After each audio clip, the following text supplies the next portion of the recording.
غلاموں کے غلاموں کے غلاموں کے غلام ہیں، جن کو زمانے نے حضرت شاہ سلیمان توسی رحمۃ اللہ تعالی علیہ کے نام سے یاد رکھا۔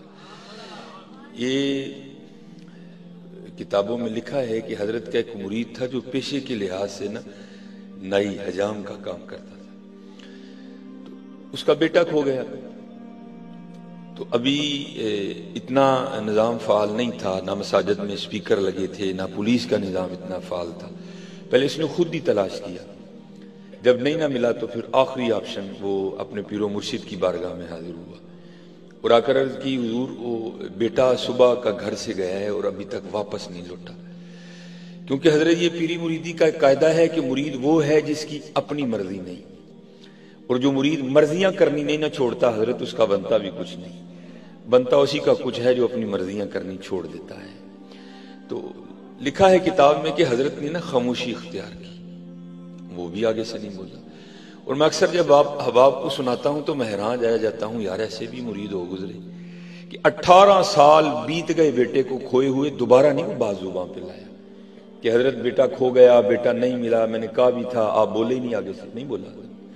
کیونکہ میاں محمد بخش صاحب نے بڑی خوبصورت بات کہی تھی، آپ نے فرمایا پیر اپنے دا کہنا منیے جو آکھے سو کریے، پیر اپنے دا کہنا منیے جو آکھے سو کریے، جس پانی وچ پیش نہ جائے نہ وڑیے نہ مری۔ ہاں حضرت جو مان جاتا ہے وہ کچھ بن جاتا ہے، جو نہیں مانتا وہ رل جاتا ہے۔ تو 18 سال نہ اس کے بیٹے کو کھوئے ہوئے گزر گئے۔ جب بیٹا کھویا نا تو اس کی عمر 2 سال تھی، تو ظاہر ہے ہر سال وہ دن گھوم کے آتا تھا جس دن بیٹا کھویا تھا۔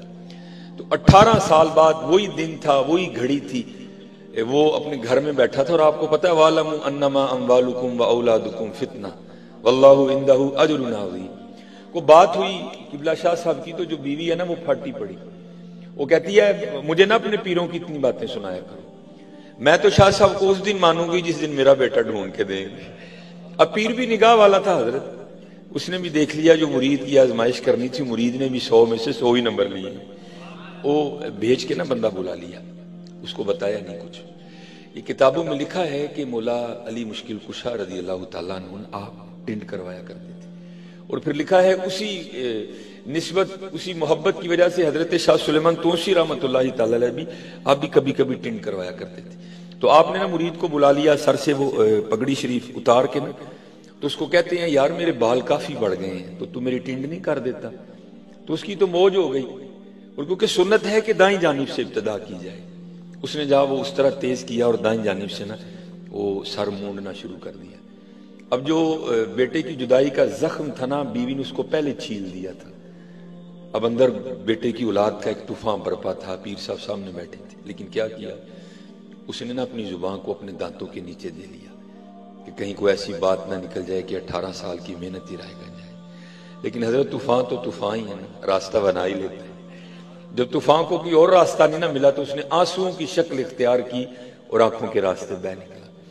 تو لکھا ہے کہ اس وقت نا وہ حضرت کا آدھا سر مونڈ چکا تھا، دائیں جانب سے آدھا سر مونڈ چکا تھا، تو آنسوؤں کے قطرے نا شاہ صاحب کے سر کے اس حصے میں نہ بھی گرتے تو حضرت کو تو پھر بھی پتا تھا حضرت۔ تو جب وہ آنسوؤں کے قطرے گرے نا تو آپ نے وہ پیچھے دیکھا، تو دیکھا تو مرید رو رہا ہے۔ اسے پوچھتے ہیں اوے نائی بابیا تم کیوں رون رہے ہیں؟ تو پھر تو پھوٹ پھوٹ کے رویا۔ عرض کردہ حضور آج 18 سال ہو گئے بیٹا کھوئی، آج بیوی نے تانا دیا ہے، کہتی ہے میں شاہ صاحب کو اس دن مانوں گی جس دن میرا بیٹا ڈھونڈ کے دے۔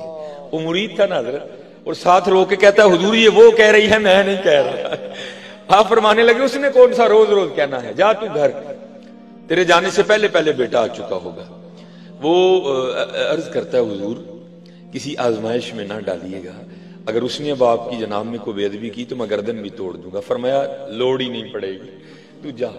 وہ بھاگا حضرت، وہ کتنا بھاگے گا حضرت؟ بندے کا بھاگنا ولایت کی پرواز کے سامنے معنی کیا رکھتا ہے حضرت؟ بڑا بھاگا حضرت، بڑا بھاگا، بڑی جو ہے نا اس نے وہ دوڑ لگائی حضرت۔ لیکن جب گھر گیا نا تو کیا دیکھتا ہے کہ سارا گاؤں اکٹھا ہے، چھت پہ بیویاں چڑھی ہیں۔ بڑا حیران ہوا یہ بھائی یہ سارا گاؤں کیوں اکٹھا ہو گیا؟ تو یہ بیویاں کیوں اکٹھی ہیں؟